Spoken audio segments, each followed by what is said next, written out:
All right. Try and Good. get myself set up. Welcome everybody to the Surdentity podcast. I am your host, Elizabeth Stewart Anthony, and I am thrilled to have with me my good friend and highly educated orthodontist, orthotropic airway orthodontist, Dr. Lou Chmura. Is it Chmura or Chmura? Chmura. It's all Chmura. right. It's all right. No big deal. When people try and spell it, oh my God, I Oh, get right. everything under the sun. Yeah. So I'm so happy to have you here this morning. And of course, the first time we met was was in Las Vegas when I was there at the mobile teleconference, and I was singing for that cocktail party, and you were just so attentive, and it really I loved it because you know I'm used to being background music for a lot of people, and I pretty much don't care. I sing out loud to myself, I'll sing to a wall, I don't care. So but I absolutely loved your attentiveness. And we saw each other again in Denver for the Vivos webinar seminar, and that was really great. And so welcome. Well, thank you. It's good to be here. I have to tell you, it was not hard to be attentive because what I noticed was what you just described. For most people, you were background music, just something that went on in the background. I was watching the pure joy on your face as you were performing. And I thought, that's somebody who really just loves doing this. She doesn't care a rip. So I was just absorbing that energy of, you know what?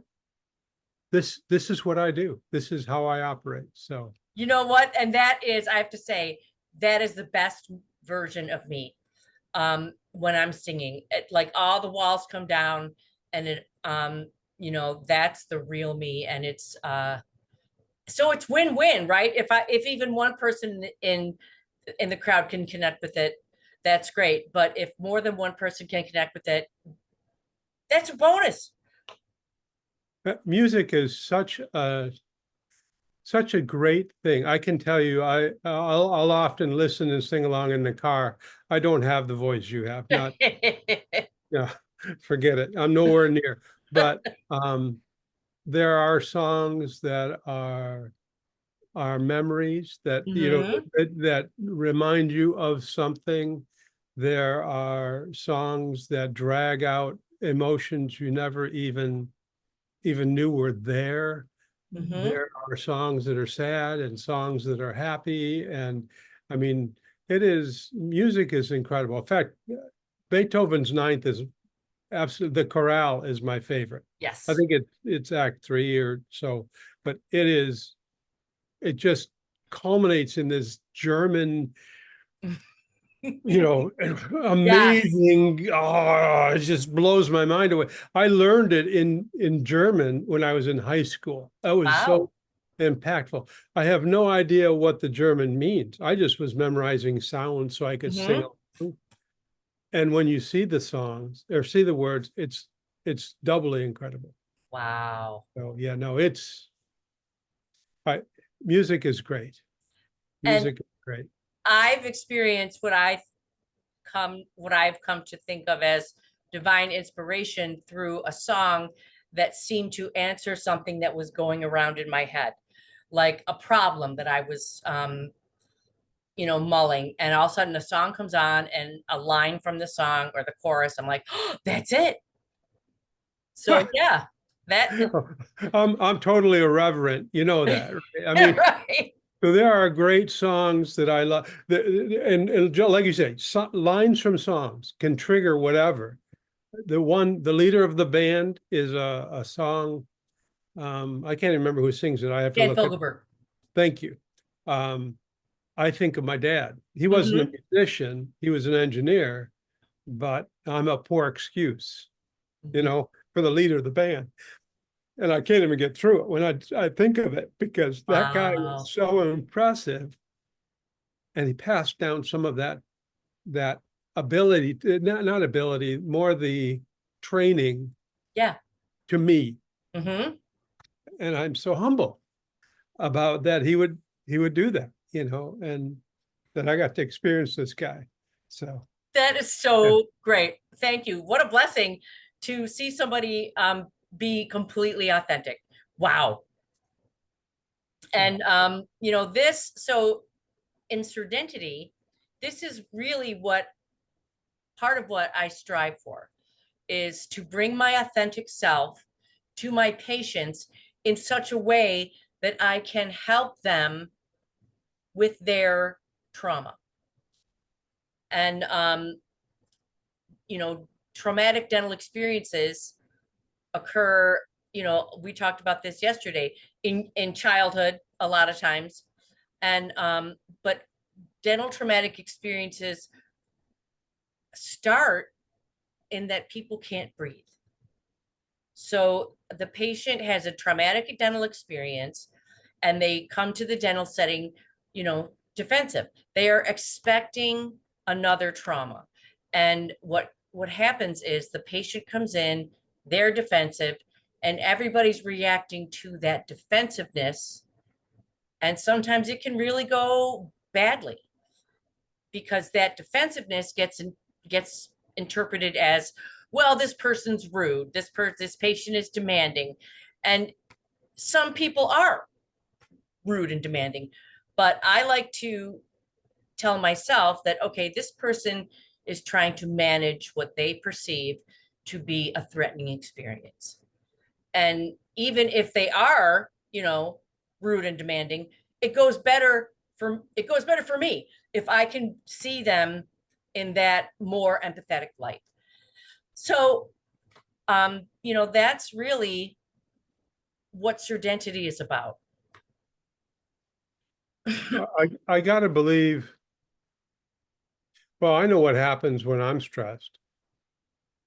Like you said, you go in, but if you think about how you're breathing when you're stressed, you're using chest breathing, you're not deep breathing, Mm-hmm. and this that just increases the stress levels.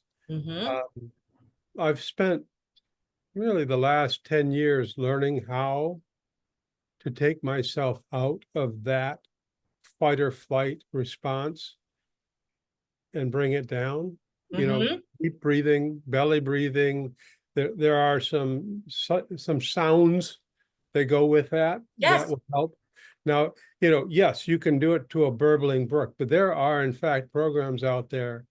One of them I use is called Address Stress, but it basically has sounds that trigger things in your brain. And Mm-hmm. I'll tell you what, in 20 minutes, Yeah. it's you just had the best nap ever, Mm-hmm. rebooted your computer. And all of a sudden, you go from totally stressed to I'm in the moment. I can focus on people I'm talking to, and I can make better decisions. And it's like a reboot. It's like a reboot. That's So awesome. You know, um, so the vagus nerve is kind of like the uh the the go between the primitive brain and your thinking brain. And a good exercise to help the vagus nerve is to hum, is to breathe in through your nose and out with a hum. And the vibrations from the hum will literally massage and stimulate your vagus nerve. And that helps with that fight or flight. okay. So yeah, just a little tidbit there. Huh, good to know. Good to know. But you just pretty much summed up Surdentity. Um, the this the willful actions on my part, the part of the professional, to bring down that our own fight or flight stuff so that we can approach the patient with a calm, non-judgmental demeanor. And when we do that, it goes better for everyone. And if you can then teach some of those skills to your patients, especially the Yes, ones, absolutely. that are apprehensive, and just let's take 10 minutes. I mean, imagine they're sitting in the chair, they're expecting to come at you with something sharp, Mm-hmm. and you say, you know what? Let's just hold hands and breathe together. Oh my God. Yes. Yes, you know? yes, yes. And you can watch them really. You can almost watch the stress. There's an old lecture I watched and he says, "Is your day ever like this?" And I'm thinking just about every day Yeah. was that way. Um, but I found I could reboot when I first had to reboot to even know when I needed to reboot because I'd been Mhm. in stress so long that Right. that was normal. Yes. And I had no idea what the differences were. And understanding what they were, then I said, well, yeah, I want more of that. Then I had to learn how to do that in the middle of a busy day. You know, when I Mm-hmm. didn't have 20 minutes, how much time do I have? A minute and a half. Okay, Mm-hmm.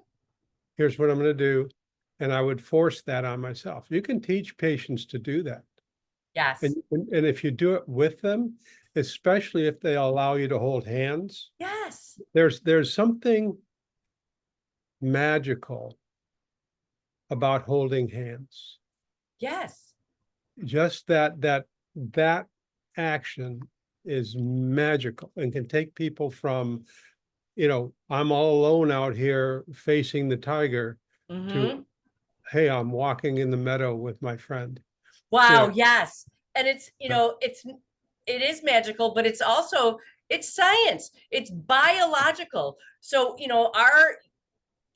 our bodies are, the pheromones or whatever you want, our energy is going out to that person through the skin, and we are bringing that to them. That is, to me, the highest level of care.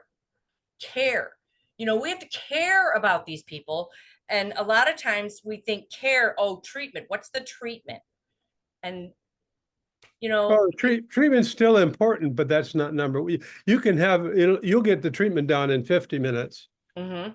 if they're relaxed. Yeah, You won't get done in an hour if they aren't. Okay. exactly. So that 10 minutes or 5 minutes is well spent. Um, and honestly, I don't know. I mean, it's a benefit to the patient. Don't get me wrong. Oh, it But absolutely the is. tremendous benefit is really to us. Mm-hmm. When we can take somebody who is apprehensive and help them come down off of that adrenaline high and be part of the process and realize that we're there with them. That's what I meant by magical, right? Is we just gave them an opportunity to see something they had no idea was possible, Yes. Yeah. right? They didn't even see that coming. And they're walking out, but and so you definitely change that appointment, but you are helping to change their entire perception of the dental experience.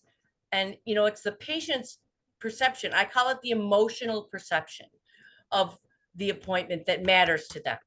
We're Yep. thinking about the clinical.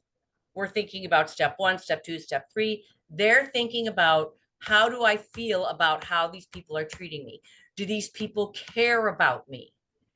And, to experience discomfort in a setting of feeling uncared for is what creates trauma. Experiencing discomfort in a setting of empathy does not create trauma. And there's I wish my message to my fellow professionals is, it's about the that it's about creating that empathy, and so that we can stop traumatizing people. Let's just stop. It's Dental fear is still a thing in 2024. And you can make the case it's illegitimate. I mean, I remember getting a lot of fillings done without any anesthetic at all, Mm-hmm. and they think it's really bad now. It was awful, Oh, right.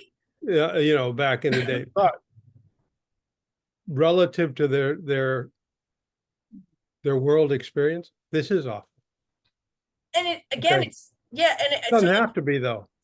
no, that's the thing. It doesn't have to be. And even though people born in the 40s, the 50s had off that horrible, you know, dental work, but a child who has a mouthful of decay because of a soft diet and mouth breathing, they don't have that, but what they do have is an occluded airway. So even though their dental office is like Disneyland, you know, it still can be traumatizing for them because they can't breathe. And if they feel like whoever's working on them doesn't care that they can't breathe, or they have a parent who's kind of making it feel like, creating more stress Are than it. you okay, honey? Are Yeah, you yeah, sure dude. you're okay, honey? Yeah. Ugh. It's like, Mrs. Jones, could you please? Here's a Yeah, magazine, Mrs. Jones. into the car Yeah. with you. We don't even want you in the office. Right. Car. Well, because you know what? I spent a lot of time experimenting with trying to create a better environment outside, like aromatherapy, peaceful music, low lighting, that kind of thing. And that's helpful. But ultimately I discovered that the real atmosphere is between me and them. Yep. My eyes to theirs. And the rest of it, doesn't, if it's good, it doesn't matter. But even if it's not good, if I can create this, it's going to work out. And I figured it out. So how hard could it be?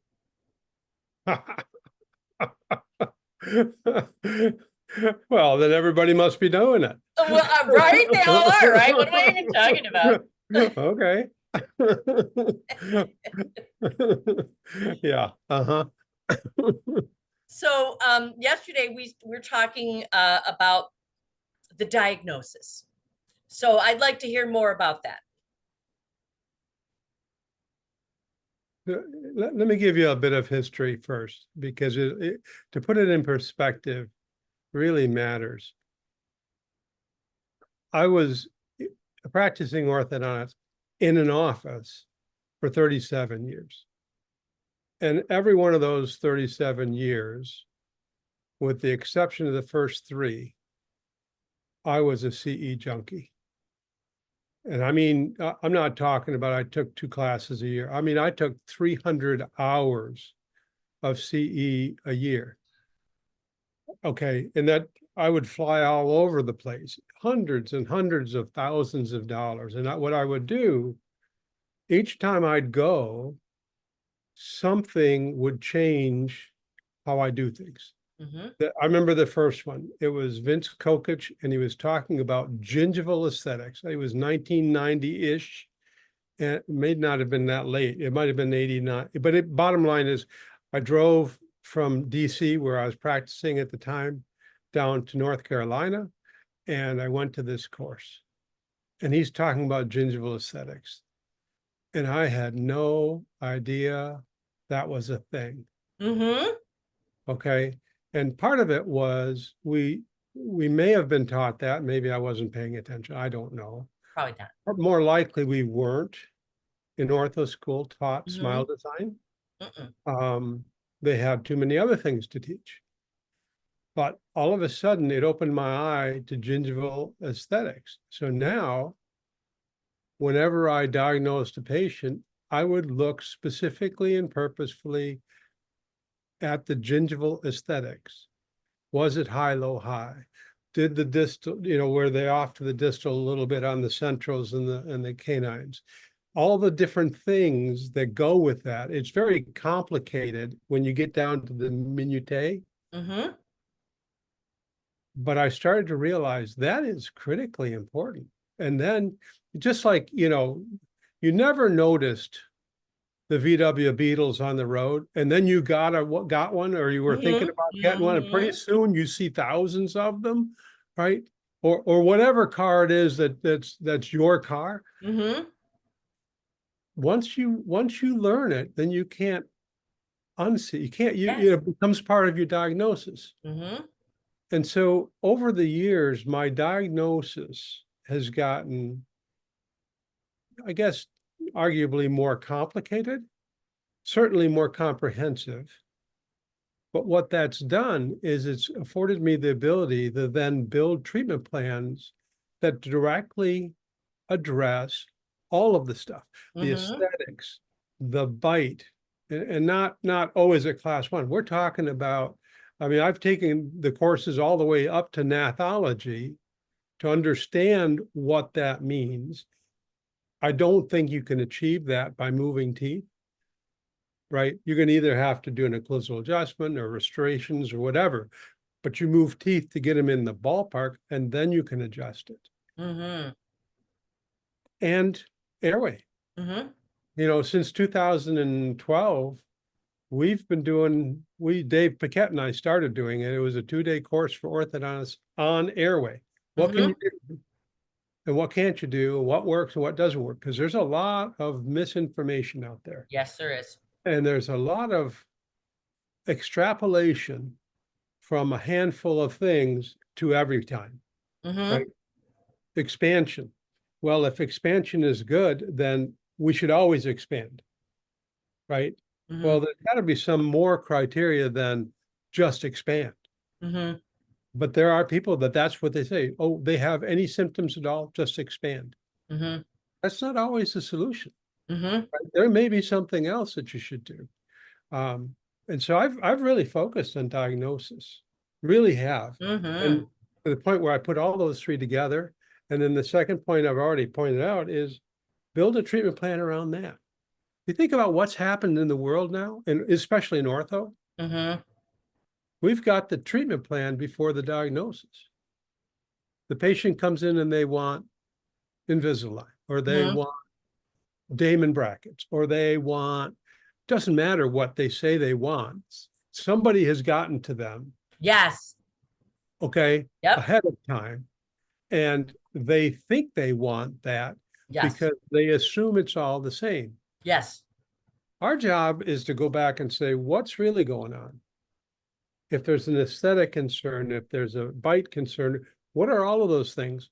What's the most efficient way to go from A to Z and get that treatment done the most efficient way? And do aligners work?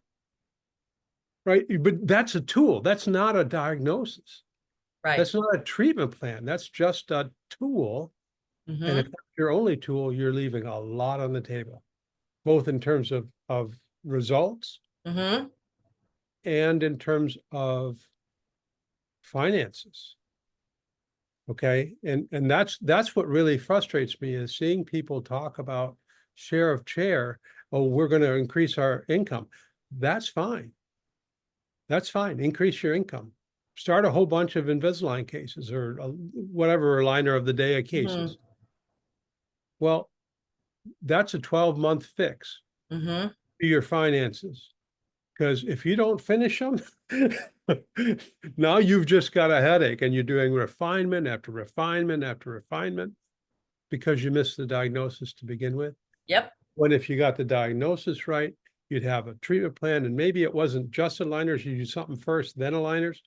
Easy peasy, they're done in a year. Everybody feels good about it. So I'm on a quest. I'm on a quest to help people diagnose and treatment plan ortho cases, including all of those things. Yeah. Uh, Well, we're both on wait, did you say mission? What word did you just use? Mission? No. yeah, passion. Yes. That's where I. We're both on a mission, and they overlap a little bit.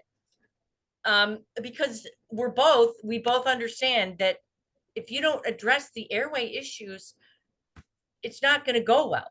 Your orthodontic treatment is not going to go well. The dental appointment's not going to go well if we don't go into it knowing that this person needs to breathe. And how, and you don't know what you don't know, airway orthodontics wasn't even a thing until, except for a very few outliers who were, laughed out of, yeah, until maybe even the last 10 years is when it's become widely known. But that how many orthodontists are still, they're just fixing teeth. They're just straightening teeth. I was class 2, division 2. They took out my premolars and now I use a CPAP. But all right, so I'm going to push back just a hair. That's an extrapolation, Okay. right? They took out my premolars and now I have a CPAP. Okay. It That's sounds like they're interesting. definitely related, and they may be, Mm-hmm. but you may have other anatomy that cause this. The class Mm-hmm. 2 div 2 was never diagnosed as a skeletal problem, Mm-hmm. or you were probably weren't presented with surgery as an option. Oh no. That would be an option, and you probably wouldn't have taken it. Or, we didn't do as much expansion then as we do now. And, to do an expander in an adult is very involved. Yes, it So, is. there's a bunch of factors. And what I see, I see what's going on because I have cases of collapsed arches where they had bicuspids out and Mm-hmm. uncollapse them, and we give them arch form, and their sleep apnea goes from 50, or their HI goes from 54 to 12.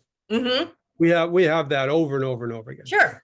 They're not cured, but boy, they're a load better. Now an oral appliance will work as compared to 54, probably not. Right. Okay. So I don't think it's that extractions are bad. I don't think extractions are good. I think extractions are a technique or a treatment plan. Mm-hmm. And if we say you should never do extractions or you should always do extractions, we're always wrong. Okay. Yeah, you know what? You touched on that yesterday, and It's like, you, yes. no, what's going on? What can we do? What are our constraints? If we take out teeth, does that negatively impact the bite? Does it negatively impact the airway? Does it negatively impact? It may, but honestly, there are orthodontists, really good orthodontists, can take out teeth and not retract anything Mm-hmm. and actually protract everything. It's doable. It is doable. Okay, that's It's see. it's much harder to do, but it's doable. And what I'm saying is, it's not one thing. It's not the extractions. It's not the expansion. Mm-hmm. Figure out what's going on and then look at it. And now, in fairness, I got to where I mean, I might have taken teeth out twice a year. Okay. Um, and it just wasn't necessary to do that. Mm-hmm. Okay. We could get by without having to do that. But the reality is there are a handful of cases where, in retrospect, given all the factors, and there was no airway issue, and they were an adult, so the likelihood of them to, we took out teeth. Mm-hmm. But it was a considered decision that wasn't a knee-jerk reaction. So, Well, knee-jerk reactions, that's one of my favorite things, right? So I'm getting better. I'm getting better. no, I apologize. I didn't mean to jump on my Don't, stump are there, you but kidding that's me? I that's love it. really, I love it. No, that because this is this is part of the human experience. This is part of my human experience is to talk to people and learn stuff. So, and in the course of learning stuff, sometimes I learn, well, something about myself that I, I already knew on some level. You know, so this is awesome. I love this. yeah. Well, we all want to slot people. Hmm. We want to find the cookbook approach because it's easier, there's no thinking involved, and so on. But it doesn't work well for healthcare. Now, yeah, right, exactly. And so if that's our goal, then really healthcare is not our place, right? Go do something else.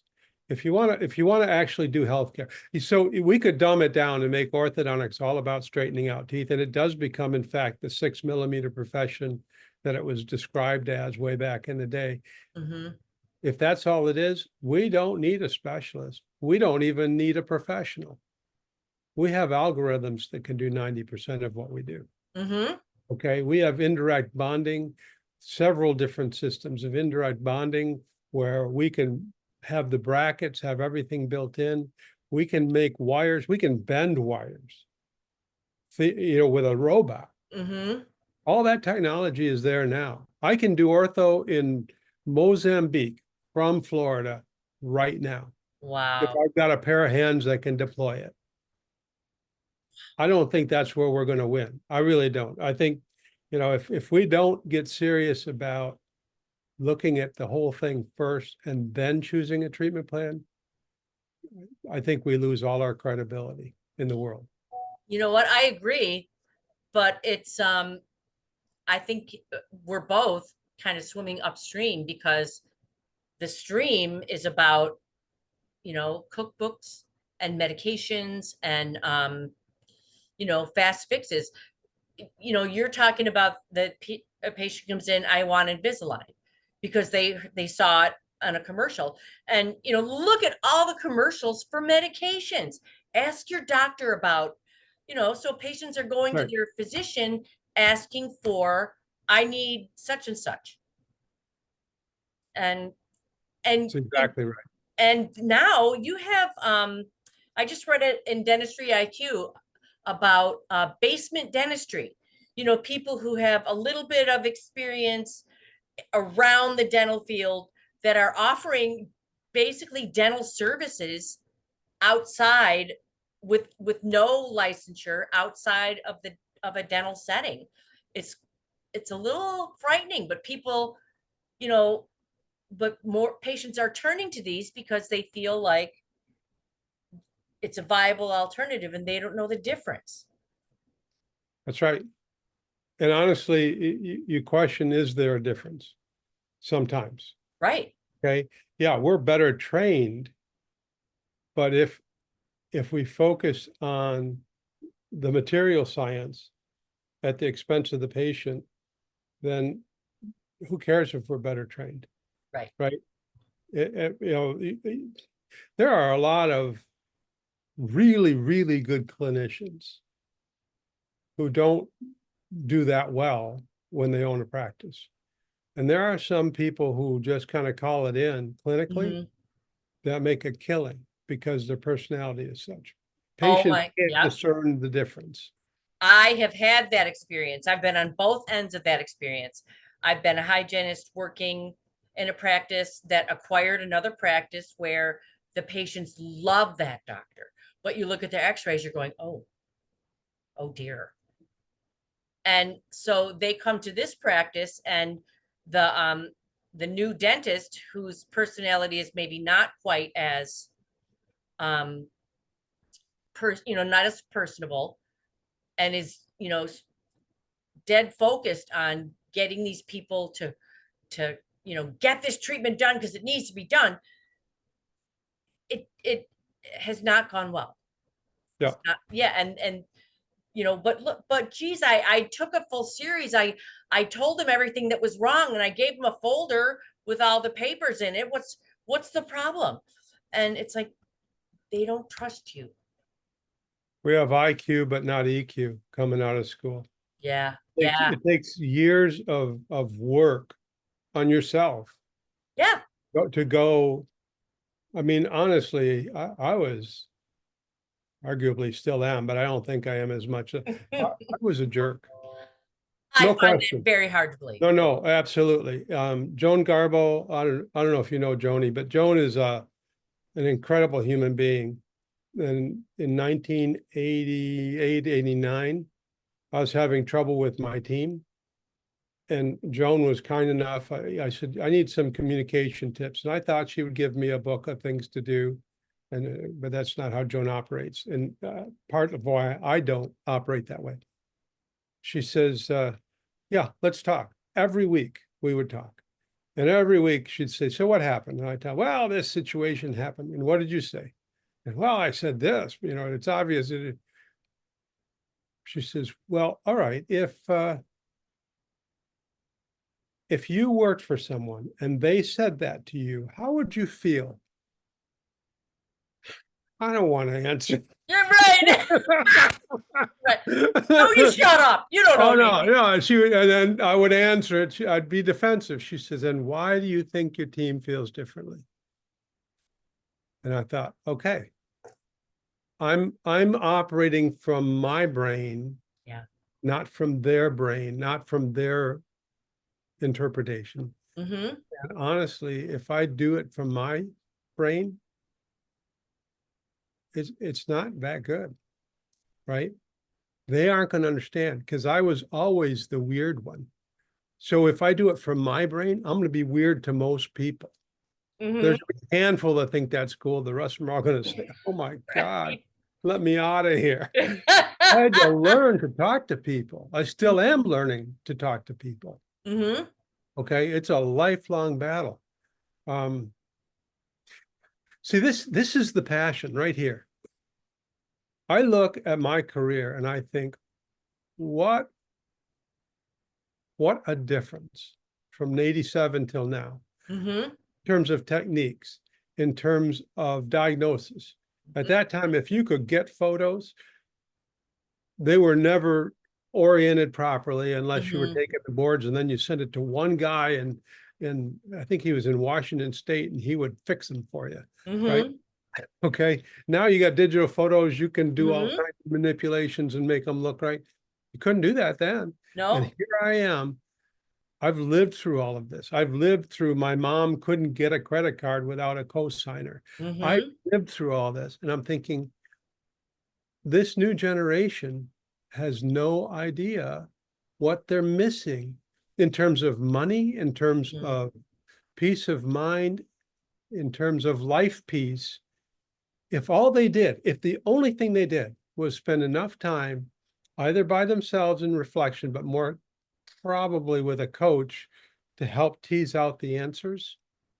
And if they knew exactly who they were and what they wanted to do, they would market differently. They would hire differently.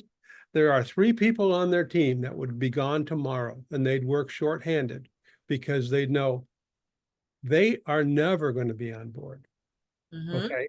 And I'm not saying go fire 3 people. I'm just saying if you got serious and if you had abundance thinking, if you were able to do those 2 things and you knew exactly what you wanted and you knew that you could do it, then you operate not out of fear, Mm-hmm. your life would be so much better. And had I learned that 30 years earlier, I'll tell you what, that was toward the end of my career. And I didn't even recognize that it happened. Shannon did. She said, 4 o'clock in an orthodontic office is like, like somebody hit the hornet's nest. You know, everybody's everywhere and they're all stressed. They just got out of school. She says, yours, it was just another hour in the day Mm-hmm. because you had done all the prep ahead of time. When you came over, the staff were already working. They didn't have to wait for you to know what was going on. Mm-hmm. It was just magical. I want other people to feel that. I want other people to have that. Yes. And Yes. I'm not sure how to Exactly. get them on the board and say, hey, it could be better. You just spoke my mind. This is exactly what I'm trying to do. You don't have to suffer. You don't have to be burned out. You don't have to, find a different profession. It's really possible to do what we do, enjoy doing it, and not suffer. I see so much suffering. People in Facebook groups. I'm in several dental Facebook groups, and the suffering. Yep. And it makes me sad. 100%. And it seems there's not much you can do. People are thinking in terms of, how do I get more practices? I got to go DSO route. I got to have 5, 6, 7 practices. I'm Mm-hmm. thinking, get your act together in your own practice first. Mm-hmm. Then you can expand. Absolutely, you can. But if you do it without the systems in place, all you've done is given yourself 5 times the headaches. You Mm-hmm. don't need it, right? And then how do you show up for your wife? How do you show up for your kids? How do you Right. show up for your Right. friends? It affects every aspect of your life. Mm-hmm. I mean, so many people think that the practice is their life. The practice is just a resource to let you live your life, right? And if we can get to what is our real goal in life, Mm-hmm. right? And you and I are on the same pathway. Our real goal in life is to help other people have better lives, Mm-hmm. right? Mm-hmm. Because I mean, I live in Florida. I play golf when I want to, all year round if I want to. I can do darn near anything I want. I don't have all the money in the world. I wasn't, in a big city and big, but the benefit of that is I had time to do all this other stuff. Mm-hmm. Right? and really have cool experiences and learn how to assimilate all this stuff into one treatment plan. That is cool to me. And then Too. simplify it so that I can help other people do that. Yeah. Yeah. That's magic. That's wonderful. Yes. And so I think a dream for me would be to approach a DSO with my concepts and get them on board with it, and just to see how this approach would flourish across a lot of people. I think it's possible. Yeah, but you're never going to sell it to them with that Right. that Yeah, sales nobody pitch. cares. And they're like, yeah, whatever. No, they don't. No, because I mean, the DSO is there to increase the EBITDA, and that's their goal. Yeah. Now, yes, your approach, I believe, will absolutely increase the EBITDA. It will absolutely Yes. improve the quality of life. That's an automatic. But the success of a dental practice is an almost direct relationship to the happiness of the dentist Hmm. and the team. Yes, But the absolutely. team is happy if the dentist is happy, or at least they have the potential. If the dentist is unhappy, let's just say, it's like mama. If mama ain't Oh happy. yeah. Yeah, I've done that. But you know what? I've actually even had success being happy, content, serene in that sort of a situation where everybody else is miserable, and I go in, and it's not that I'm isolating myself, but that my serenity is a protection. The the poem Desiderata? Yes. Yeah. So that's what you go placidly amid the noise and haste. Yeah. Okay. That's exactly right. You can be a leader without owning the practice. You can be Hmm. a leader without having any title. Yeah. Okay. And imagine what your life would be like as a dentist if you had a team of leaders, Hmm. right? A team of people that are saying, what would be the best way to do this? And then they got together and collaborated and said, now all of a sudden you've got all these brains together. Hmm. Otherwise, you're only going to ever be as good as the dentist brain. While they had to have a good brain to get through dental school, they may have had a good brain on IQ, but they don't have an EQ. And so what happens is they fail. Hmm. But if they tap into the talents of their team, Hmm. now you got both. And there are ways to do this, and there are There ways are. to do this. Right. Okay. I mean, it's not just throw money at it. It's certainly that helps, but it's not the key. No. Find the right people. Find the ones that see your vision and say, that's something I want to be part of. Yes. It's not throw money at it. It's not iron fist. It's not micromanage. It is exactly what you just described. Finding people with the same mindset that you have and wanting to bring the same things to the practice. Yeah. Yeah. And finding givers, finding caregivers.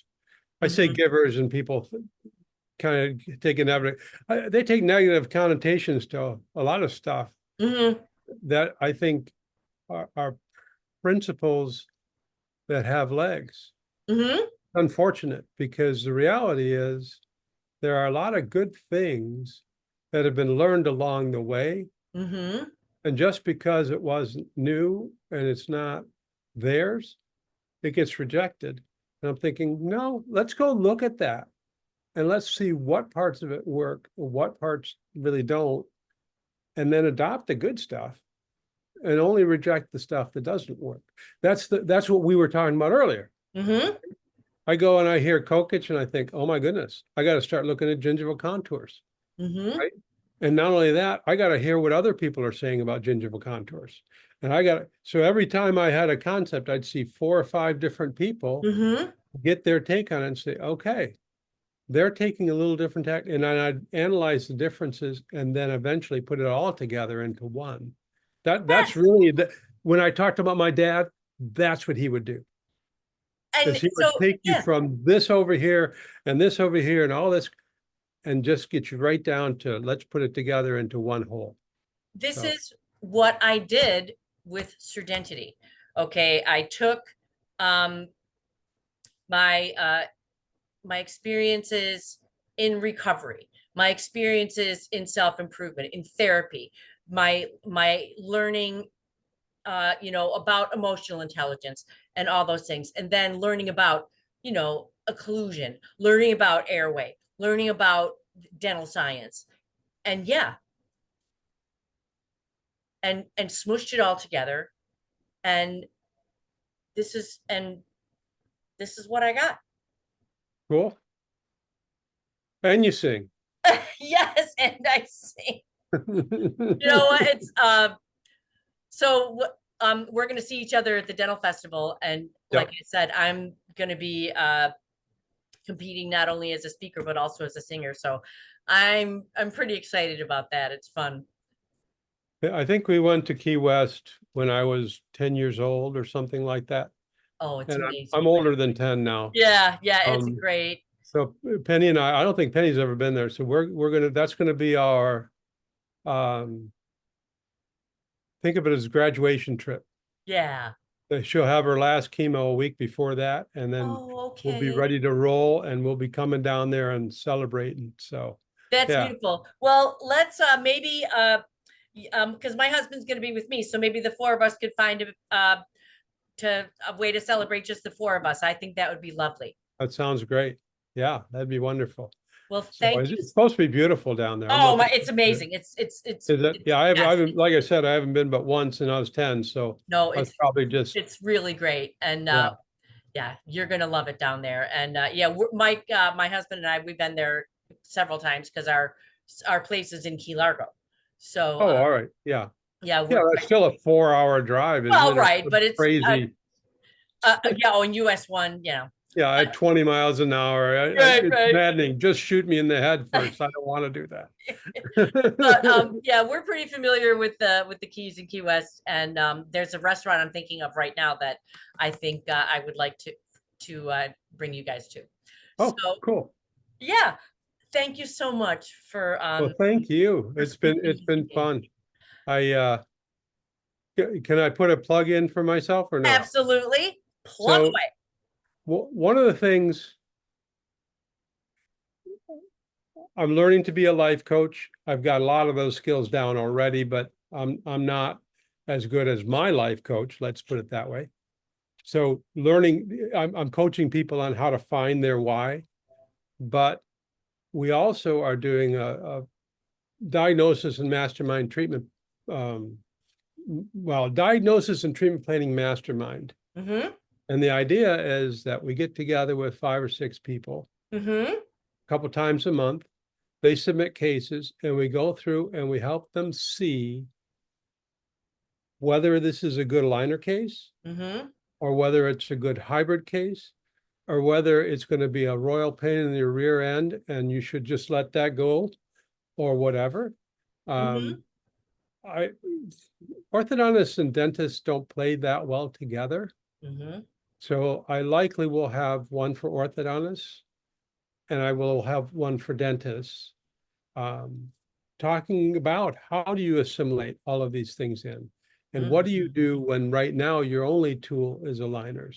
Mm-hmm. Do you adopt other tools? Do you collaborate with an orthodontist to do that part and then you do this part? There's a lot of possibilities in there. So Mm-hmm. that's what we're working on. We're not working on. We're doing it as a mastermind where we meet a couple times a month and just go over treatment planning cases from an orthodontic standpoint with an eye toward aesthetics and airway and occlusion. Well, So so how do people find out about to this? find out, right now you go to eggheadortho.com. Oh, I love that. Egghead Ortho. Yeah, and I'm not sure why that was a good name, but that's what people, yeah. But we actually did change it. We're rebranding as Ortho Mastery Advisors. I, Okay, which is also a good name, but yeah. I'm the CEO, the chief egghead officer. And Shannon and I together, she has more EQ than I do. Hmm. So she sees things way quicker than I do on the personality side. But together, I think we can help a lot of people go from their current, maybe less than stellar Hmm. to, oh my God, I had no idea I could have this successful practice and this life at the same time. Well, So that that's is what I want to do. wonderful. So Yeah. you're doing Surdentity.